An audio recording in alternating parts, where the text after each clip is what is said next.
Nagaanii fayyaanni Waaqayyoo bakka jirtan hundumaatti isiniif haa baay'atu. Har'as dubbii sagalee Waaqayyoo qabadhee kan inni isiniif dhiyaadhe ani obboleessa keessan Galataa Dhinsaati. Har'a sagalee Waaqayyoo wal wajjin baranna. Hojii ergamootaa boqonnaa 9 lakkoofsa 1 irraa kaasee nan dubbisa akkasidha. Saa'ol ammallee bartoota Gooftaa doorsisuudhaaf ajjeesuutti banbanaa gara hangafa lubootaa dhaqee warra daandii wangeelaa irra deeman yoo arge dhiirotas ta'u dubartootas ta'u hidhee gara Yerusaalemitti fiduudhaaf barbaade. Kanaafis ajaja manneen sagadaa Damaasqootti akka isaa caafaniif hangafa lubootaa gaafate. Utuu adeemus Damaasqootti dhiyaatee kunoo dingata ifni Waaqa irraa naannoo isaatti balaqqeesse jedha. Asumarra dhaabbachuudhaan sagalee Waaqayyoo jijjiirama sirrii waan jedhu irratti isinitti dubbadha. Waaqayyo akka dubbii isaa nutti dubbatuuf Waaqayyoodhaan kadhanna. Yaa Waaqayyo Gooftaa, galanni guddaan siif haa ta'u. Ati abbaa yeroo kanaati. Ati abbaa ergaa kanaati. Yeroo nu laatte kana keessatti karaa dubbii sagalee keetii isa nama fayyisuu danda'u, isa nama hiikuu danda'u, isa karaa namatti agarsiisuu danda'u kanaa nu eebbisuun fedhaaf jaalala kee haa ta'u. Haala adda addaa keessa kan jiran, hidhaa adda addaa keessa kan jiran sa'aatii kana sagalee kanaan eenyummaa isaanii hubachuu danda'an. Sa'aatii kana sagalee kanaan manni isaanii fayyuu danda'u. Akka si dhaggeeffannuuf, akka si qalbeeffannuuf ayyaana kee nu baay'isi. Sagantaa keenya jalqabaa hanga xumura isaatti nu wajjin ta'i. Kana hundumaa waan gootuu fi si haa galatu. Maqaa ilma kee Yesuus Kiristoosiin. Ameen. Egaa kutaa kanarra dhaabbachuudhaan mata duree jijjiirama sirrii irratti wal wajjin ilaalla. Jijjiirama keessatti wanti dursuu qabu ilaalcha keenyadha. Namoonni baay'een jijjiirama gaafa jedhamu jijjiirama keessatti ilaalcha isaaniitu hin jijjiirratiin bakka jireenya isaanii jijjiirrachuu filatu. Namoonni baay'een jijjiirama keessatti utuu ilaalcha isaanii hin jijjiirratiin uffata isaanii jijjiirrachuu filatu.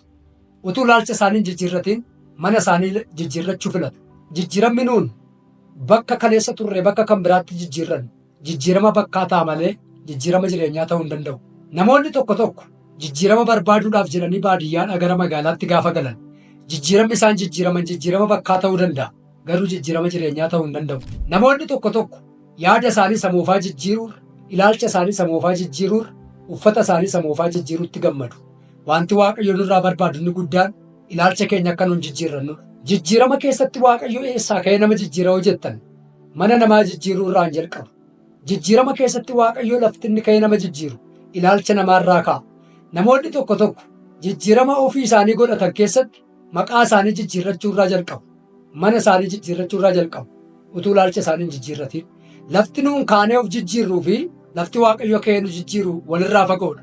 Nuun jijjiirama maqaa gaafa qabaannu waan jijjiirama guddaa jijjiirame nutti fakkaata. Jijjiirami sirriin maqaa miti ilaalcha. Kanaafiyyuu Waaqayyo ilaalcha keenya haa sirreessu. Gooftaa Yesuus gaafa Saa'olin jijjiiru isa jalqabaa agartuu isaa irratti hojjete yookaan ija isaa irratti hojjete. Iji keenya yookaan agartuun keenya ilaalcha keenya duukaa wal qabata. Kanaafiyyuu Saa'ol gaafa inni Damaasqoo dhaqaa jiru sana gaafa Yesuus itti dhufe lafatu itti dukkanaa'e. Agartuu isaatu lafa arguu dhabe. Wanta akka qoolaa tokkos immoo ija isaa irraatii lafa bu'eedha dubbiin sagalee Waaqayyoo.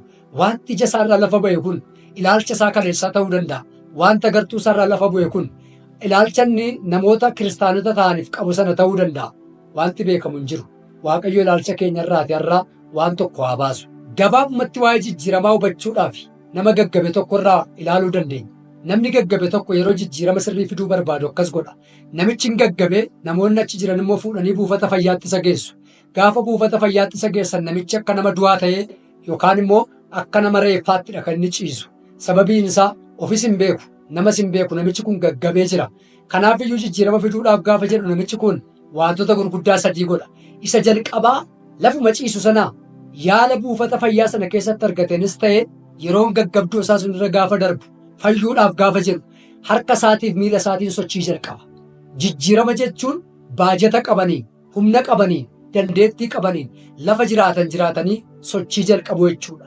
Jijjiirama jechuun iddoo jiran ta'anii harkaaf miilaan humna qabaniin gara jijjiiramaatti socho'uudhaaf adeemuudhaaf sochii gochuudha.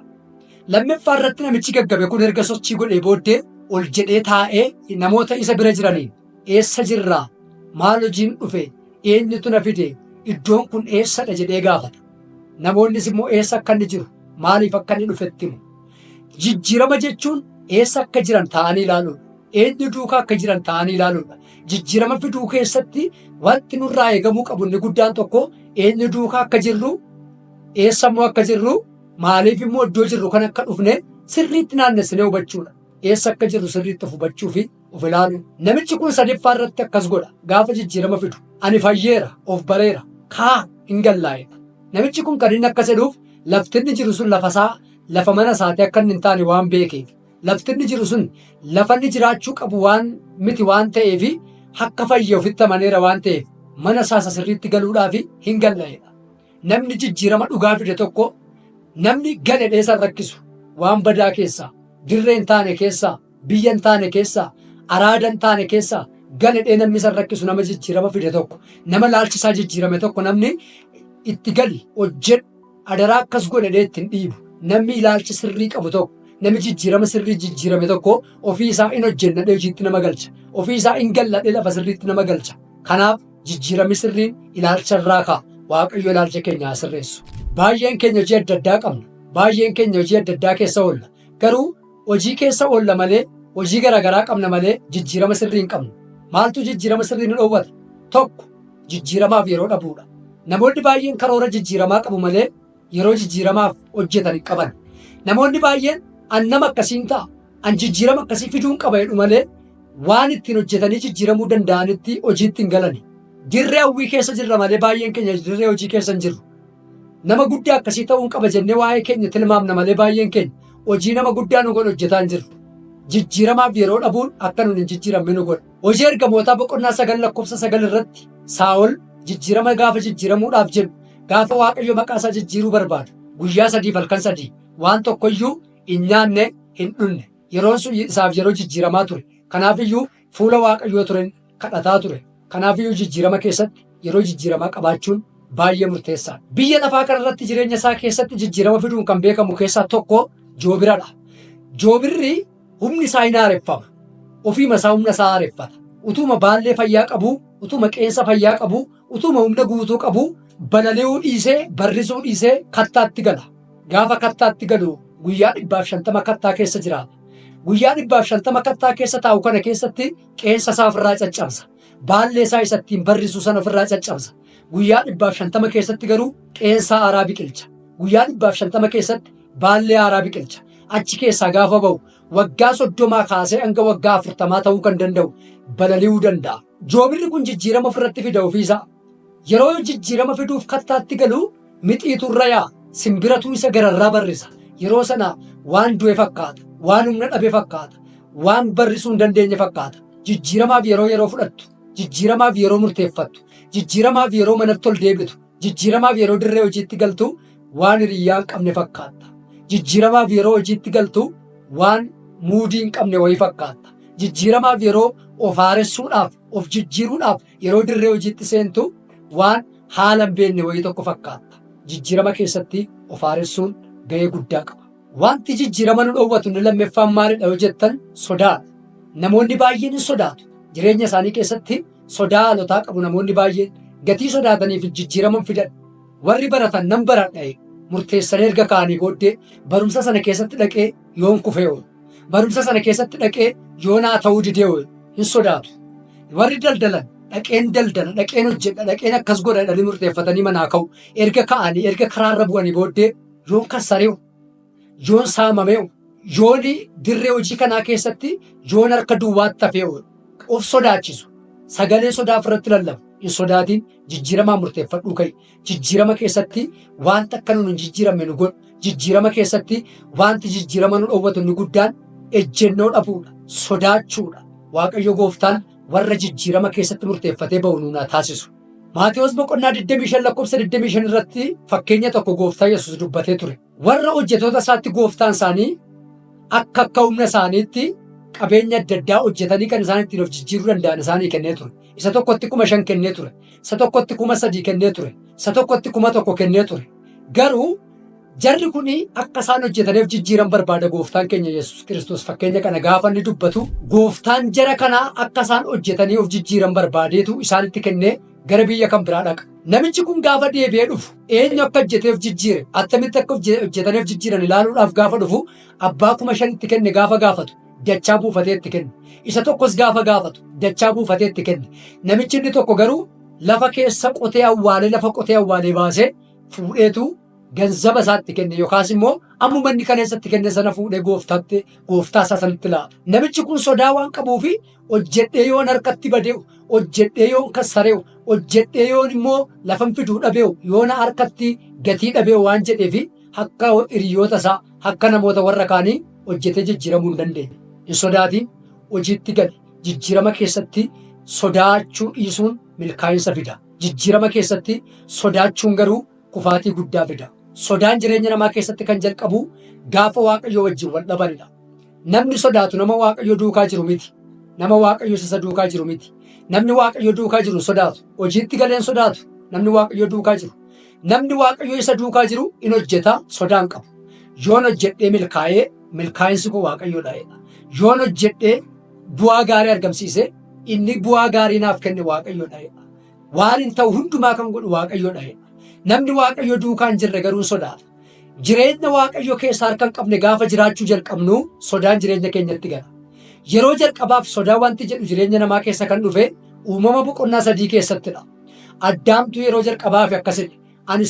Ani iddoo dhaaba sanaa keessatti si argee sin sodaadhe kanaaf si dhokodhe kan jedhe Addaamidha. Sodaan jireenya namaatti kan inni galu gaafa lafa Waaqayyo nama kaa'e jiraachuu dadhabanidha. Sodaan jireenya namaa keessatti kan inni galu, sodaan jireenya namaa keessatti kan inni jalqabu gaafa Waaqayyoon dhaga'uu didanidha. Gaafa Waaqayyoof abboomamuu didanidha. Manni Waaqayyoof hin abboomamne sodaa qaba. Namni Waaqayyoof hin abboomamne sodaa qaba. Waldaan Waaqayyoof hin abboomamne sodaa qaba. Sodaan jireenya namaa keessatti kan jalqabu gaafa jireenya wabii hin qabne jiraachuu jalqabanidha. Yeroo kana qodaa adda addaa kan bittan suuqii garaagaraa keessa dhaqxanii fakkeenya tokkoon isinitti himaa. Qodaawwan kanneen akka jenereetira adda addaa, kanneen akka firiijii, kanneen akka laaptooppii wantoota garaagaraa gaafa bittan waraqaan wabii duukaa isinii kennamu jira. Waraqaan kun tarii gaaraantii waan jedhamu natti fakkaata.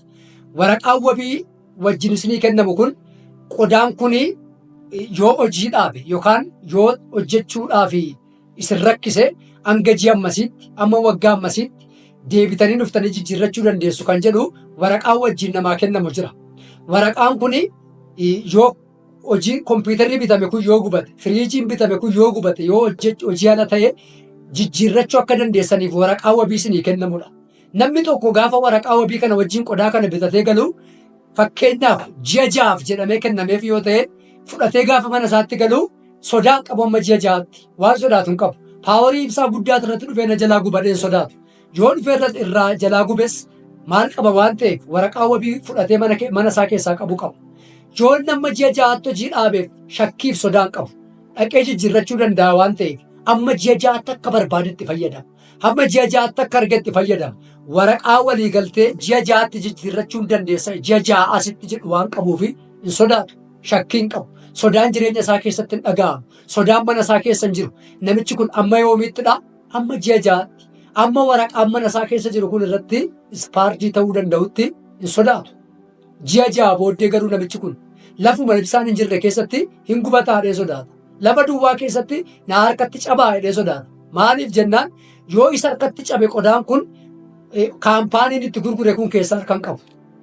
Yeroon isaan itti walii galan irra darbeera waan ta'eef. Jireenyi namoota tokko akkasidha. Sodaan jireenya namoota baay'ee keessa kan inni galee waliigaltee isaan Waaqayyo duukaa qaban diigameera waan ta'eef akka Waaqayyo jiraadhutti jedhetti jiraataa sababii hin jirreef akka Waaqayyo isaan jiraachisuu barbaadetti jiraataa sababii hin jirreef Waaqayyo jireenya isaanii keessa qooda waan hin qabneef Waaqayyo hojii isaanii keessa harka waan hin qabneef hin sodaatu. Na harkatti badaa jireenyi koo hin diigama manni koo hin diigama jedhanii kan isaan sodaatan Waaqayyotu keessa harka hin qabu. Isaantu waliigaltee Waaqayyo wajjin qabu sana diigeera waan ta'eefidha. Amma ammaatti rileeshinii sirrii waliigaltee gaarii Waaqayyo duukaa kan qaban jireenyaaf sodaan qaban, jijjiiramaaf sodaan qaban, hojiif sodaan qaban. Waaqayyo gooftaan nu gargaaru. Wangeela Yohaannis boqonnaa 2:1 irratti namicha tokkoon dinqisiifadha. Innis namicha yeroo jalqabaaf Qaanaa keessatti cidha qopheessedha. Qaanaa Galiilaa keessatti cidha gaafa qopheessu gooftaa Yesuusiin jalqaba mana isaa keessatti cidha sana keessatti affeereera. Namoonni kan biroon baay'eenis dhufaniiru. Yeroo sana namichi kun yeroo daadhii wayinii inni qopheessasu yookaan wanti dhugamu inni qopheessasu yeroo inni dhume namoonni baay'ee isaa sodaatan. Hin qaana'ee keessummaan immoo ganaa dhufa. Namichi kun maal godhanii yaaddaa turan. Namichi garuu sodaan qabu. Maaliif jennaan gooftaa Yesuustu cidha sana keessa jira. Inni jalqaba affeeree namoota dursee kan inni affeeree dhimma isaa keessa kan jiru, mana isaa keessa kan jiru, hojii isaa keessa kan jiru gooftaa Yesuusidha. Kanaaf sodaan qabu. Namoonni tokko tokko amma cidha qopheeffatanii kaa'anii akkas godhu. Ganama utuu cidhi isaanii hin gahin yookaas immoo waamichi isaanii ganamatu hin dhufin warra keessummeessitoota isaanii waamanii orrenteeshinii wayii kennuufi. Namoota akkasii argitanii beektu tarii isin dinquu danda'a. Namoonni kun orrenteeshinii gaafa kennaniif namoota isaanii waammatanii akkas godhu. Gaafa keessummoonni dhufan keessummoota warra dhiyoo fi birzii lama lama buusaa.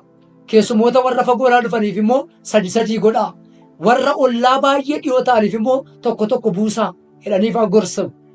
Waan akkasiin dhibodhee yaada. Namoonni akkasii kun orrenteeshinii akkasii laatanii deebanii sodaa qabu kaa maaliif hin dhumaanu jalaa jedhanii waan sodaataniif akkas godhaa jedhanii orrenteeshinii akkasii kennu.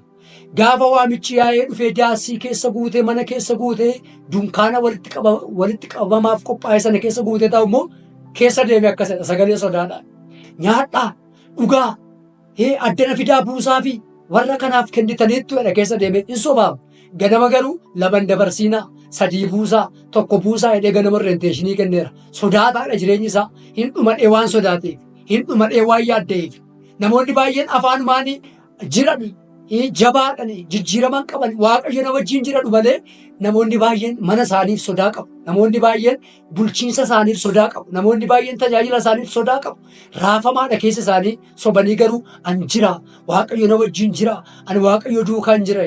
Namoota akkasii argitanii beektu keessa isaanii immoo nyaatamaadha. Sodaa qabu. Sagalee abdiin qabu keessa isaanii sagalee abdiirra keessaa lallaba. Maal isiniin jechuun barbaada? Namni waaqayyo duukaa jiru sodaa qabu jijjiiramaaf. Namni waaqayyo duukaa jiru jireenya isaa kan geggeessu waaqayyo waan ta'eef hin sodaatu. Jireenya keenya keessatti akka nuun hin jijjiiramne kan nu godhu sadeeffaan maalidha yoo jettan hiika jireenyaa wallaaluudha. Namoonni baay'een hiika jireenyaa wallaaluurraa kan ka'e akkas godhu. Iddoon tokko gaafa isaanii ta'uu diduu iddoo kan biraa dhaqu. Jarri kun jireenyi maal akka ta'e isaanii galuu gaafa didu. Hiiki jireenyaa maalidha nu biratti? Jireenyi maal fakkaata nu biratti? Gooftaan Yesuus waa'ee jireenya keenya biyya lafaa kanarraa walitti qabaatti waan tokko dubbatee ture. Wangeela Yohaannis boqonnaa 16:33 irratti biyya lafaa kanarratti rakkina qabdu.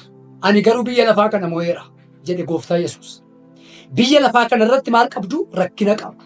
Biyyi lafaa kun biyya rakkinaati. Biyyi lafaa kun biyya qorumsaati. Biyyi lafaa kun biyya dhibee adda addaatiin guuttedha. Gooftaa keenya Yesuus Kiristoos dubbate. Rakkina qabdu biyya lafaa kanarratti nuun jedheera.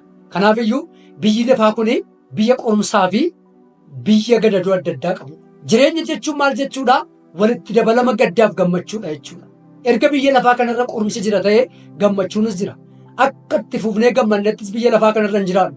Akka qoramnettis biyya lafaa kanarratti qoramaa nafnu. Jijjiirama adda addaa qaba biyyi lafaa kun. Sababii kanaaf biyya lafaa kana keessatti jireenya jechuun walitti dabalama wantotaati. Walitti dabalama gadda qabaa, gammachuu qabaa, kolfa qabaa, ilillee qabaa, boo'icha qabaa, nama dhabuu qabaa, nama argachuu qaba. Jireenyi sirriin achi dhaqanii namoonni baay'een bakka garaagaraa maqaa dhahatanii jireenya sirrii barbaacha bakka garaagaraa deemu. Jireenyi sirriin garuu lafumatti jirtudha. Jireenyi sirriin garuu dirree matamma keessa jirtudha. Lafuma waaqayyo si kaa'edha. Jireenya tokko keessatti sababii qorumsitti baay'ateef namoonni baay'een jireenya kan biraa barbaacha rakkina caalutti dhaqaniitu galanii arginee beekna. Fakkeenya tokkon isinitti hima. Mucaa tokkotu haadha ishee duukaa jiraata. Haadha ishee duukaa waan jiraattuuf sadarkaa barnootaa gadaana haadha ishee wajjin teessee mana haadha ishee keessa teessee biyya ishee keessatti barattee xumurte. Barnoota sadarkaa haayiskuulii achumatti xumurte. Yeroo haadha ishee wajjiniin jiraattu mucaan kun buskutii nyaataa jireenya qananii jiraataa haadha ishee duukaa yeroo gaarii dabarsaa jiraatti. Yeroo tokko garuu barnoota sadarkaa olaanaaf darbitee carraa yuunivarsiitii argattee deemte. Gaafa haadha ishee irraa adda baatu dhattee jireenya adda addaa argite. Waan argitee hin beekne baay'ee argite. Nyaata kaleessa nyaattee hin beekne baay'ee argite. Haadha ishee irraa adda baate. Hiriyyaa dhabde. Jireenya adda addaa aaraatti ta'an baay'ee jiraachuu jalqabde. Kanaafiyyuu yeroo tokko calluma jettee lafa barumsa isheetii akkasumatti uffata ishee fudhattee gara haadha isheetti deebitee galte. Haati ishee garuu akkasitti hin jette. Mucaa koo maaliif barnoota dhiiftee dhufte jettee gaafatte. Mucaan kun akkasitti haadha isheedhaan deebiftee jireenya achi hin jiru kanaaf hin dhufeette. Maaliif jennaan jireenyi iddoo kana jira jette. Jireenyi mana keenya qofaa keessa jira. Jireenyi si duukaa jiraachuu keessa qofaa jira jette. Haati ishee garuu jireenyi akkasumadha. Jireenyi gammachuu qaba. Jireenyi gadda qaba. Ettee mucaa ishee kanaaf ibsuuf yaalii baay'ee gootus mucaan ishee hubachuu hin dandeenye. Kanaaf iyyuu haati ishee akka maaliin sii godhu barbaaddattee mucaa ishee gaafatte. Mucaan ishee kunis deebifte akka jette. Buskutii sana mi'eeffachiifte. Buskutii sana nyaataa guddadhe sana naa kennette haadha isheedhaan. haati ishees tole jettee dhaqxeetu waan tokko goote. Jireenya barsiisuu yookaas immoo hiika jireenyaatti immoo waan barbaaddeef dhaqxeetu daakuu furnoo fiddeetu akkasumatti mucaa isheef kennite. Akkamittiin kana nyaadha kun maal jechuudha jette mucaan ishee. Ani kan hin barbaade buskuutiidha malee daakuu furnoo miti jette. Tole jettee haati ishee isa achuma keesse dhaqxeetu zayitii fiddee ookaa kana immoo dhugettee laatteef.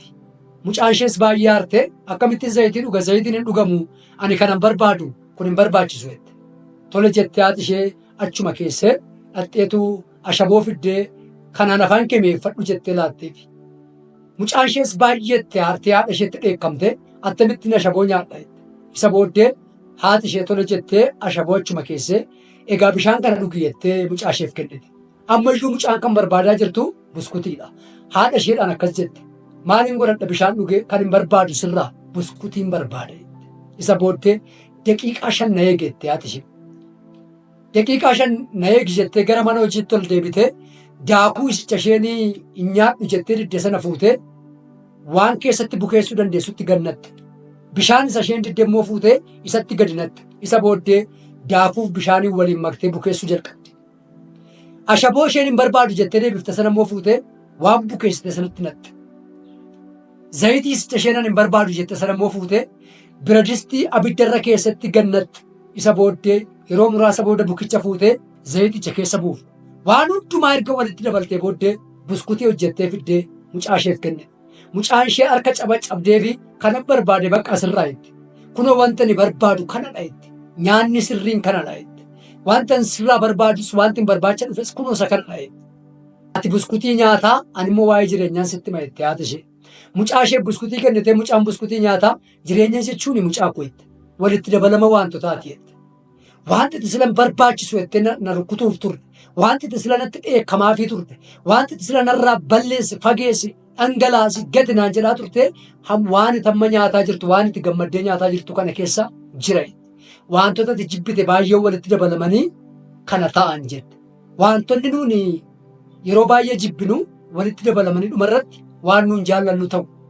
Yeroo tokko argitanii beektu namoonni foormulaa maatisii foormulaa fiiziksii adda addaa gaafa hojjetan wanti nuun barbaannu deebiin keenya dijiitii 3 yookaan dijiitii 4. Wanti nuun waraqaa irratti barreessinu immoo dijiitii 200 300 ta'uu iyyuu hin danda'a.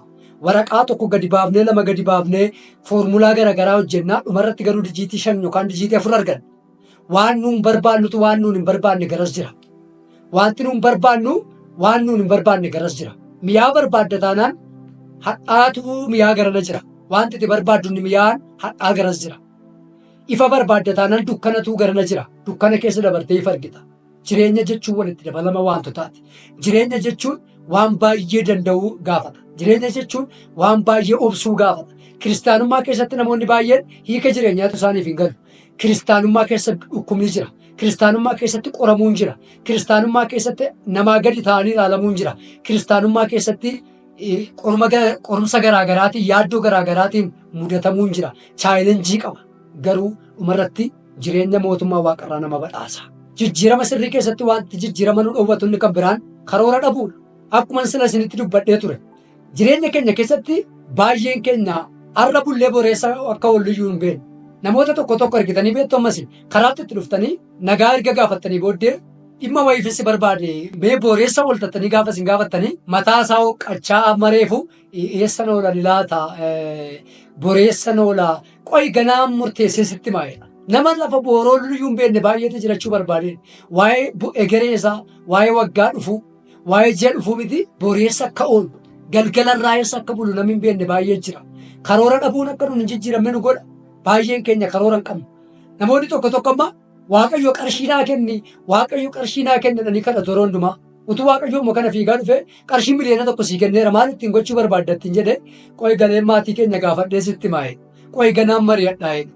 Anoo kana godha ittiin hin jedhan qarshii miliyoona 1 sii kenna jedhanii karoora ittiin qarshii miliyoona 1 waan ittiin hojjetan karoora hin qaban. Karoora qarshii miliyoona 1 hin qaban. Kadhannaan isaanii garuu qarshii miliyoona Waaqayyoon kadhachuu. Waaqayyo konkolaataa naa kenni, Waaqayyo mana naa kenni, Waaqayyo kana naa godhe. Attamitti akka keessa jiraatan, eessarra akka oofan hin beekan baay'een namoota baay'ee. Eessa akka dhaabbatanillee dirree akkasii qopheeffatanii hin qaban. Karoora nu barbaachisa jijjiiramaaf. Waaqayyo gooftaan nu gargaara. Fakkeenya tokkoon isinitti himame obboloota baay'ee wal jaallatantu waliin qurxummii qabuudhaaf yeroo baay'ee deddeebi'aa ture. Guyyaa tokko utuu qurxummii wajjin qabanii waan tokko irratti taajjabe inni tokko hiriyyaa isaa irratti. Hiriyyaan isaa yeroo hundumaa yeroo qurxummii wal wajjin qabanii laga keessatti qurxummii isa gurguddaa bishaan keessatti gad deebisee qurxummii qabate keessaa jechuudha. Qurxummii ishee xixinnoo fudhata. Hiriyyaan isaanii tokko immoo qurxummii ishee xixinnoo gad deebisee qurxummii isa gurguddaa fudhatee gala. Isinii galee qurxummii gurguddaa fudhatee gala inni tokko immoo qurxummii xixinnoo fudhatee gala. Yeroo dheeraa akkas godha. Gaaf tokko garuu hiriyyaa isaa kana gaaffii tokko gaafate. Innis maal ittiin jedhaa? Ati yeroo hundumaa qurxummii isa gurguddaa gattee qurxummii ishee xixinnoo fudhattee galtaa. Qurxummiin fudhatamuu qabu, qurxummiin qabatamuu qabu isa gurguddaa kana ture. Maaliif akkas goota jedhee gaafate. Inni sunis akkas jedhee isaa deebise. Deebii nama ajaa'ibu tokko deebise. Ani jaalladheen qurxummii isa gurguddaa gatee ishee xixinnoo fudhadhee galaa jira miti. Maaliif jennaan qurxummii kana eeleen galee irratti kaa'utu cabaadha, baay'ee xinnoodha waan ta'eefini qiraaciidha. Kanaafini qurxummii kana yoon isa gurguddaa fuudhee galee waan inni irratti kaa'uun qabu waan ta'eefini kanaaf qurxummii xixinnoo fudhee gala. Hiriyyaan isaa garuu erga dinqisiifatee booda akkasittiin jedhe akka gootu jennaan yeroo hundumaa qurxummii gurguddaa gatuu kee kanarraa aluma tokko eelee guddaa bitachuu sii wayya. Isinii galee jireenya keenya keessatti carraa xixinnootti akka nuun fayyadamnu waama xixinnoo akka nuun hojjennee dabarru kan nu godhu maalidha beektusin karoora guddaa dhabuudha. Yoon birrii 200 argadhe uffatan bitadhaa, tiishertii tokko bitadhaa, karooruma buddeenaa, karooruma gatii taaksii, gatiima waan tokko karoorsina malee karoora waan guddaa, karoora waan cimaa tokko hin qabnu waan ta'eef waan cimaa hojjechuu hin dandeenye. Waaqayyo waan guddaa waan sii kennuuf waan guddaa karoorsi. Jijjiirama guddaa jijjiiramuu barbaaddoo ta'e dura karoora guddaa karoorsi. Jijjiirama guddaa dursee kan jiru nutti dhiyoo kan jiru karoora guddaa. Kanaaf iyyuu waan xixinnoo waama safaraa kan nuun hojjetaa olluu fi baay'een keenya maal dhabeettus karoora guddaa hin qabnu, yaada guddaa hin qabnu. Waaqayyo yaada guddaa nuuf haa kennu. Waaqayyo guddaa isin haa eebbisu. Biyya garaa garaa teessanii sagalee kana dhaggeeffataa kan turtan, na wajjin kan turtan hamma ammaatti Waaqayyo bara keessan jireenya keessan haa eebbisu. Ogeessi kaameraa na wajjin jiru guyyaa har'aas obboleessa koo Ifreem Dirribaati. Waaqayyo bara keef jireenya kee haa eebbisu. Baay'ee si jaalladha. Waaqayyoodhaan dubbii Waaqayyo nutti dubbateef hin kadhannu. Dubbii amma ammaatti nutti dubbatteef galanni guddaan siif haa ta'u. Yaa Waaqayyo gooftaa sagalee kan dhaga'aa kan turan hundumtuu ittiin haa jijjiiraman. Mul'anni isaanii gara hojiitti haa jijjiiramu. Kiristaanummaan isaanii gara kiristaanummaa sirriitti haa jijjiiramu. Gara keetti haa guddatan. Si beekuutti haa guddatan. Sitti haa dhiyaatan. Si duukaa wal haa argan. Maqaa Yesuus Kiristoosiin karaan itti cufamee kan ture namoota baay'eetti barumsa kanaan sagalee isaan dhaga'an kanaan karaan isaaniif haa banamu. Hojiitti haa seenan. Arraa kaasanii mana isaanii irratti, jireenya isaanii irratti hojii guddaa arguu danda'an. Jijjiirama guddaa arguu danda'an. Kana hundumaa waan gootuuf si haa galatu. Maqaa Yesuus Kiristoosiin. Ameen.